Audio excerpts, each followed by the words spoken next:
அந்த ஊர்ல விஜய் பூபதியோட குடும்பம் பெரிய குடும்பம், ரொம்ப பணக்கார குடும்பம். வயல்கள், வியாபாரங்கள்னு அந்த வீடு எப்பவுமே பரபரப்பாவே இருக்கும். அந்த மொத்த ஊரையும் விஜய் பூபதி அவரோட கண் சைகையிலேயே நடத்திட்டு வந்தாரு. விஜய் பூபதியோட நம்பிக்கையான வேலைக்காரன் கிருஷ்ணய்யா.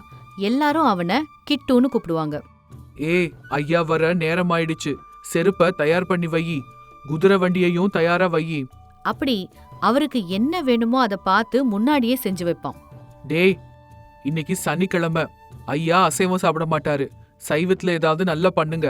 அப்படி அவர் என்ன சாப்பிடுவார்னு கூட முன்னாடியே யோசிச்சு தயார் பண்ணி வைப்பான். விஜய் பூபதிக்கு அவரோட பையன் பத்ராத்ரியை விட கிருஷ்ணய்யா மேலேயே நம்பிக்கை அதிகம். டேய், இங்க வாடா அப்படின்னு கூப்பிட்டதும் பையன் பத்ராத்ரி ஓடோடி அங்க வந்து நின்னான். என்னப்பா கூப்பிட்டீங்களா? என்ன விஷயம்? நீ இல்லடா, கிட்டுவ கூப்பிடு. அவன்தான் இதை செய்ய சரியான ஆளு. அப்படி வேலை கூட சொல்லாம விஜய் பூபதி அங்கிருந்து போயிட்டாரு. பத்ராத்ரிக்கு ரொம்ப கோபம் வந்துச்சு. அப்பா என்கிட்ட எந்த வேலையும் சொல்ல மாட்டேங்கிறாரு, எதுக்காக என்ன நம்பவே மாட்டேங்கிறாரு? இப்படி மனசுக்குள்ள அவன் குமுறிக்கிட்டே இருந்தான். ஒரு நாள் விவசாய வேலைக்காக விஜய் பூபதி, பத்ராத்ரி, கிட்டு 3 பேரும் சேர்ந்து போனாங்க. அன்னைக்கு தோட்டத்துல தேங்காய் பறிப்பு நடந்துட்டு இருந்துச்சு. விஜய் பூபதி நாற்காலியில உட்கார்ந்து வேலையெல்லாம் பார்த்துட்டு இருந்தாரு. பத்ராத்ரியும் கிருஷ்ணய்யாவும் வேலையெல்லாம் செஞ்சிட்டு இருந்தாங்க. டேய், தேங்காயெல்லாம் செதறி விழுது பாருங்க, கவனம் அப்படின்னு அவர் சொல்லிட்டு இருக்கும்போது அந்த தேங்காயெல்லாம் வாங்கிட்டு போறதுக்கு ஒரு வியாபாரி வந்தாரு. ஐயா வணக்கம். ஓ, பூஷணமா, வாங்க வாங்க. தேங்காய்கள் எல்லாம் வாங்கிட்டு போலான்னு வந்தேன். ஓ, ரொம்ப சந்தோஷம் பத்ராத்ரி அப்படின்னு அவர் கூப்பிட்டதும் பையன் பத்ராத்ரி ஓடோடி அங்க வந்து சேர்ந்தான். நமஸ்காரம். வணக்கம் தம்பி. ஒரு காய்க்கு 4 ரூபாய் தரேன், சரிதானே? 4 ரூபாய் தரீங்கன்னா அது நல்ல வியாபாரம் தான். 20,000 ரூபாய்க்கு மேல கிடைக்கும், எடுத்துக்கோங்க அப்படின்னு எதை பத்தியுமே ஆலோசிக்காம சொன்னா பத்ராத்ரி. விஜய் பூபதி எதுவும் சொல்லாம அமைதியா பார்த்தாரு. அப்படின்னா நாளைக்கு மாட்டு வண்டி எடுத்துட்டு வந்து கொண்டு போறேன் தம்பி அப்படின்னு சொல்லிட்டு பூஷணம் எந்திரிச்சு போகும்போது கிட்டு கூப்பிட்டான். ஒரு நிமிஷம் பூஷணம் ஐயா அப்படின்னு அவரை போக விடாம தடுத்து நிறுத்தினான். பத்ராத்ரிக்கு ஒன்னும் புரியல.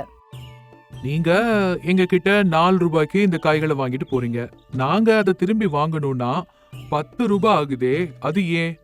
அப்படின்னு ரொம்ப எளிமையா கேட்டான். விஜய் பூபதி இது சிரிச்சுட்டே பார்த்துட்டு இருந்தாரு. பூஷணம் கூட இதுக்கு அர்த்தம் என்னன்னு புரிஞ்சும் பேசாம நின்னாரு. நாங்க 4 ரூபாய்க்கு விக்கிறோம், தாகமா இருக்குன்னு உங்க கடையில வந்து வாங்கினா நாங்க 10 ரூபாய்க்கு வாங்க வேண்டி இருக்கு, அது என்ன நியாயம்? அப்படி ரொம்ப நேர்மையா கேட்டான் கிட்டு.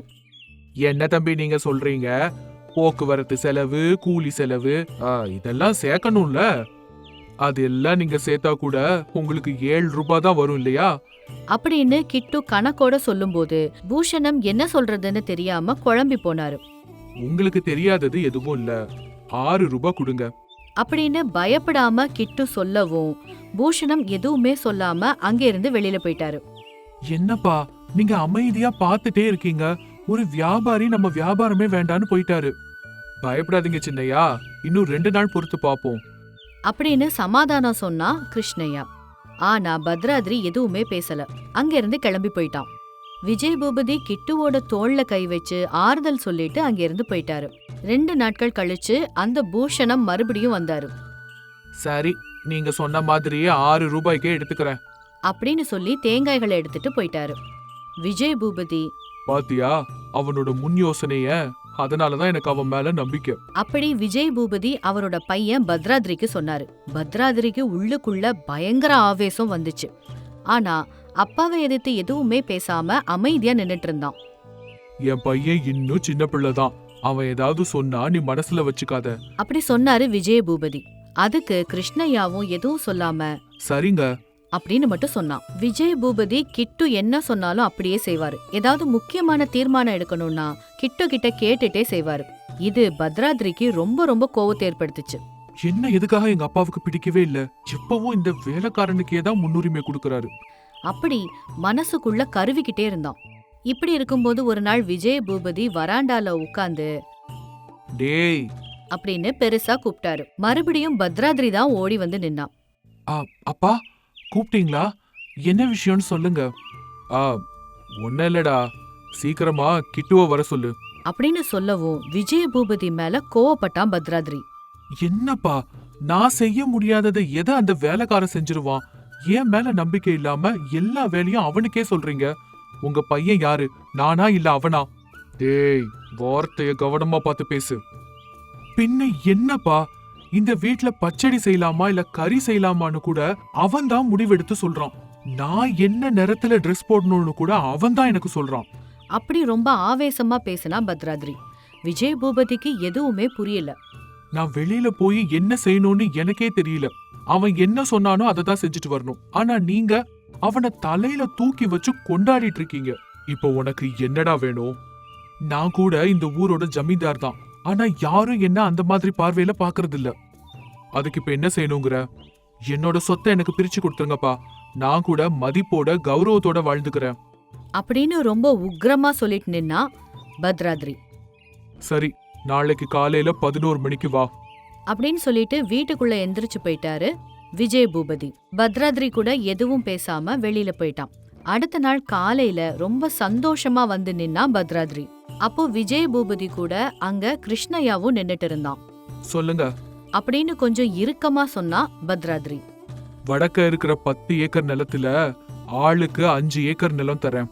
இப்படி சொன்னதும் கிட்டுக்கும் பத்ராத்ரிக்கும் ஒண்ணுமே புரியல. யாருக்கு என்ன பயிர் போடணுமோ போடுங்க, பார்க்கலாம் யாரு அதிகமா சம்பாதிக்கிறாங்கன்னு. இப்படி சொன்னதும் விஜய பூபதிய 2 பேரும் ஆச்சரியமா பார்த்தாங்க. உங்க 2 பேர்ல யாருக்கு முன் யோசனை இருக்குன்னு இப்ப தெரிஞ்சிடும் அப்படின்னு சொல்லவும் 2 பேரும் அதுக்கு ஒத்துக்கிட்டாங்க. விஜய் பூபதியோட வீட்ல இருந்து கிளம்பி போயிட்டாங்க. அடுத்த நாள் காலையில இருந்தே வேலைகள் ஆரம்பிச்சாங்க. இப்போ என்ன பயிர் வைக்கலாம் அப்படின்னு சுத்து பக்கம் எல்லாம் பார்த்தான் பத்ராத்ரி. எல்லாரும் கரும்பு போட்டிருந்ததால தானும் கரும்பே வளர்க்கலான்னு நினைச்சான். ஆனா கிட்டு மட்டும் எல்லாருக்கும் மாறா நிலக்கடலைய பயிர் பண்ணனான்.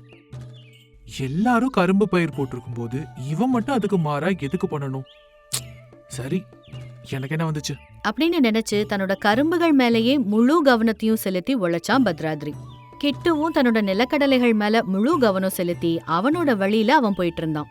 பத்ராத்ரி மட்டும் அங்க இருந்து எல்லார்கிட்டயும் கேட்டு தெரிஞ்சுக்கிட்டு அந்த கரும்புகளை வளர்த்துட்டு இருந்தான். ரகுராம் அண்ணே, இந்த கரும்புல வர வேர் பூச்சிக்கு என்ன உரம் நீங்க போட்டீங்கன்னு சொல்லுங்களேன். அப்படி அக்கம் பக்கத்துல எல்லாம் விசாரிச்சு தன்னோட கரும்புகளை நல்லா வளர்த்துட்டு இருந்தான் பத்ராத்ரி. கிருஷ்ணய்யா மட்டும் நிலக்கடலைகள் வளர்க்கறத பத்தி யாருகிட்டயும் எதுவும் பேசாம அவன் பாட்டுக்கு அவனோட வேலைய பாத்துட்டு இருந்தான். மரத்தடியில உட்கார்ந்துகிட்டு எல்லா விவசாயிகளும் அப்பப்போ சேர்ந்து பேசுவாங்க. அப்படி ஒரு நாள் ஒரு விவசாயி கிருஷ்ணய்யாவை பார்த்து, நீ என்னடா எல்லாரும் கரும்பு வச்சு வளர்த்துட்டு இருக்கும் போது நீ மட்டும் நிலக்கடலை வச்சு வளர்த்துட்டு இருக்க? எலி வந்து எல்லாத்தையும் கெடுத்துருச்சுன்னா என்ன பண்ணுவ? என்ன செய்வான்? தலையில துண்டு போட்டுக்குவான் அப்படின்னு எல்லாரும் அவனை பார்த்து சிரிச்சாங்க. பத்ராத்ரி கூட அங்க உட்கார்ந்து அவனை பார்த்து சிரிச்சான். கொஞ்ச நாட்கள்ல மழை நின்னு போயிடுச்சு. அதனால எல்லாரும் வச்ச கரும்புகளும் ரொம்ப காஞ்சு போச்சு. ஆனா கிருஷ்ணய்யா பயிர் பண்ண நிலக்கடலைக்கு தண்ணி அதிகம் தேவையில்லை அப்படிங்கறதுனால அது நல்லா விளைஞ்சுது. கிருஷ்ணய்யா தன்னோட பண்டத்தை வித்து அதுல வந்த பணத்தை விஜய பூபதியோட கையில கொடுத்தான்.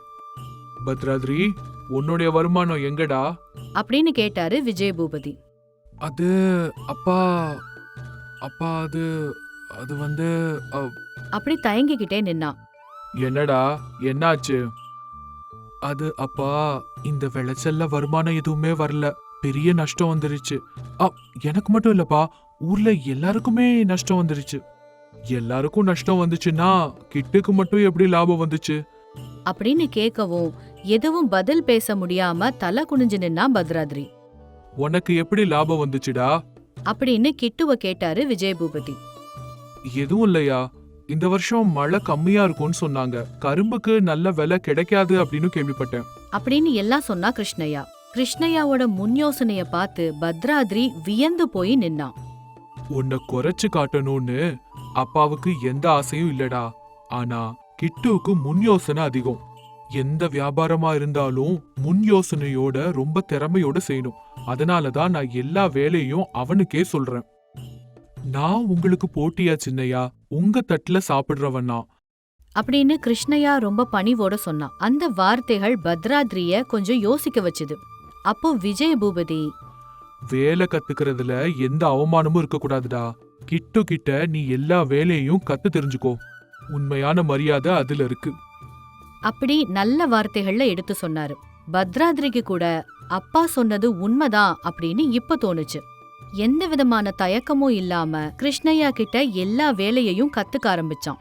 பத்ராத்ரிக்கு முன் யோசனையோட எப்படி செயல்படணும்னு தன்னோட அனுபவத்துல சொல்லி கொடுத்தாரு கிருஷ்ணய்யா. பத்ராத்ரி கூட அது எல்லாத்தையும் கத்துக்கிட்டு கொஞ்ச நாட்கள்லயே வியாபாரங்கள் எல்லாத்தையும் திறமையா நடத்துற நிலைமைக்கு உயர்ந்தான். ஜமீன்தார் விஜயரங்கராஜுவோட பங்களான்னா அங்க சுத்து பக்கத்து கிராமத்துல எல்லாம் ரொம்ப பிரசித்தி. 24 அறைகள், 2 பெரிய வாசல்கள்னு அந்த பங்களா எப்பவும் மக்களுடைய ஒரு பேச்சு பொருளாவே இருந்துச்சு. அவரோட தானங்களை பத்தியும் அவரோட பூஜைகளை பத்தியும் மக்கள் எப்பவும் பேசிக்கிட்டே இருப்பாங்க. டேய், ஸ்ரீராமச்சந்திரமூர்த்தி சமஸ்தானத்துல நம்மளுடைய வம்சம் சார்பா ஒரு கொடிமரம் பிரதிஷ்டை பண்ணணும். கோயில் பிரகார சுவருக்கான மொத்த செலவையும் ஸ்ரீ ஸ்ரீ ஸ்ரீ ரங்கராஜு குடும்பமே கொடுக்கும்னு சொல்லணும். அப்படி விஜயரங்கராஜு எப்பவுமே தான தர்மங்கள் குறிச்சே தான் யோசனை பண்ணிக்கிட்டு இருப்பாரு. அது மட்டும் இல்ல, விஜயரங்கராஜுவோட மனைவி சுலோச்சனாமா சாது மகான்களுக்கெல்லாம் விருந்தோம்பலும் மரியாதையும் செஞ்சு ரொம்ப சந்தோஷமா இருந்தா. அவங்களுக்கு ஆகாரங்கள் கொடுத்து ஆசீர்வாதங்கள் கேட்பா. சுவாமிஜி, பட்டு வஸ்திரங்கள், பழங்கள், ரத்தினங்கள் எல்லாத்தையும் உங்களுக்கு சமர்ப்பிக்கிறேன். என்னோட 5வது தலைமுறை 6 காலமும் நல்லா இருக்கணும்னு ஆசீர்வாதம் பண்ணுங்க சுவாமிஜி. அப்படி சுலோச்சனா சுவாமிஜி கிட்ட ஆசீர்வாதங்கள் வாங்கி சந்தோஷமா இருந்தா. அந்த சுத்து பக்கத்து கிராமத்துல எல்லாம் விஜயரங்கராஜு சுலோச்சனா அம்மானா எல்லாருக்கும் ரொம்ப ரொம்ப மரியாதை. அது ஏன்னா இந்த ஊர் பேர் என்ன சொல்லல, விஜயாபுரம். அந்த ஊர்ல நிறைய பேரு கூலி வேலையும் விவசாயமும் செஞ்சு வாழ்ந்துகிட்டு இருந்தாங்க. ஒரு நாள் விஜயரங்கராஜு குதிரை வண்டியில போய் ஊரெல்லாம் சுத்தி பார்த்துட்டு இருந்தாரு. தன்னோட நிலம், கோழிங்க, வியாபாரம்னு எல்லாம் பார்த்தாரு. அப்படி அங்க இங்கன்னு அலைஞ்சு திரிஞ்சு ஒரு வேப்ப மரத்துக்கு கீழே விஜயரங்கராஜு உட்கார்ந்துட்டு இருந்தப்போ அவரோட நிலத்துல வேலை செஞ்சிட்டு இருக்கிற சோமு அங்க வந்தான். ஐயா வணக்கம்ங்க. விஜயராஜு இது யாரா இருக்கும்னு யோசிச்சு ஒட்டி போன தேகத்தை பார்த்து அது சோமுதான் அப்படின்னு கண்டுபிடிச்சாரு. அவன்கிட்ட இப்படி கேட்டாரு. ஆ சோமு, என்ன விஷயம்? எதுக்காக இங்க வந்த? அது இந்த வருஷம் மழையே இல்லைங்க ஐயா. வீட்ல ஒரு அரிசி கூட இல்ல. தயவு செஞ்சு ஒரு 2 மூட்டை தானியங்கள் கொடுங்க. இந்த தடவை பணம் வந்ததும் நான் திருப்பி தந்துடுறேன் ஐயா. அவனோட கஷ்டம் எல்லாத்தையும் மரியாதையா சொன்னான். விஜயராஜுவும் மொத்தத்தையும் அமைதியா கேட்டாரு. அவன் சொன்ன எல்லா கஷ்டங்களையும் அமைதியா கேட்ட பிறகு இந்த மாதிரி சொன்னாரு விஜயராஜு. கஷ்டம் வந்தா கடவுளை தான் வேண்டிக்கணும். என்கிட்ட சொன்னா நான் என்ன செய்ய முடியும்? அந்த தானியத்தை தான் சிவலிங்கத்துக்கு அபிஷேகம் பண்ண வச்சிருக்கேன். என்கிட்ட வேற தானியங்கள் இல்லடா அப்படின்னு ரொம்ப கடுமையா சொல்லிட்டாரு. வேற வழி இல்லாம சோமுவும் அங்கிருந்து போயிட்டான். கொஞ்ச நாட்கள் கழிச்சு விஜயரங்கராஜு கிட்ட அவரோட மனைவி சுலோச்சனா வந்தா. ஏங்க, நம்ம பக்கத்து ஊருக்கு பெரிய சுவாமிஜி சதாசிவானந்த சுவாமிஜி வந்திருக்காராம். அவரை கண்டிப்பா போய் தரிசிக்கணுங்க. சரி, நாளைக்கே போலாம். நல்ல நாளாவும் இருக்கு. அது இல்லங்க, நம்ம போனா மட்டும் நம்மளால சுவாமிஜிய பார்க்க முடியாதாம். கடவுள் யாரோட மனசுல இருக்காரோ அவங்கள மட்டும்தான் அந்த சுவாமிஜி கூப்பிட்டு பேசுவாராம். அப்படி அவ கேள்விப்பட்டது எல்லாத்தையும் சொன்னா. நம்ம எத்தனை கோயில் கட்டியிருக்கோம், எத்தனை கோபுரம் எழுப்பியிருக்கோம். நமக்குள்ள கடவுள் இல்லையா என்ன? நாளைக்கு போனா நம்மளதான் முதல்ல கூப்பிடுவாரு. அந்த தெய்வம் எப்பவும் நமக்கு துணையாதான் இருக்கும் அப்படின்னு சொன்னாரு விஜயரங்கராஜு. அது கேட்டு சுலோச்சனாவுக்கு கூட அது சரிதான் அப்படின்னு தோணுச்சு. அடுத்த நாள் காலையில 2 பேரும் பட்டு வஸ்திரங்கள், பரிசுகள், பழங்கள் எடுத்துக்கிட்டு சதாசிவானந்த சுவாமியோட இடத்துக்கு போனாங்க. அங்க ஏற்கனவே நிறைய பேர் இருந்தாங்க. ஐயோ, நிறைய பேர் இருக்காங்களே அப்படின்னு மனசுல நினைச்சுக்கிட்டு விஜயரங்கராஜு அங்க போய் அமைதியா உட்கார்ந்தாரு. அங்க உட்கார்ந்திருந்த எல்லாருமே விஜயரங்கராஜுவை தான் அந்த சுவாமிஜி கூப்பிட போறாரு அப்படின்னு நினைச்சாங்க. கொஞ்ச நேரம் கழிச்சு சதாசிவானந்த சுவாமி கண்ணை திறந்து பார்த்தாரு. வந்திருந்த எல்லாரையும் பார்த்துட்டு புலி வியாபாரம் பண்ணக்கூடிய ராமண்ணாவை கூப்பிட்டாரு. வீட்ல எல்லாரும் நல்லா இருக்காங்களா? ரொம்ப நல்லா இருக்காங்க சாமி. நீ நம்புற நெறியே உன்னை வாழ்க்கையில எப்பவும் காப்பாத்தும் அப்படின்னு ஆசீர்வாதம் பண்ணிட்டு அங்கிருந்து போயிட்டாரு.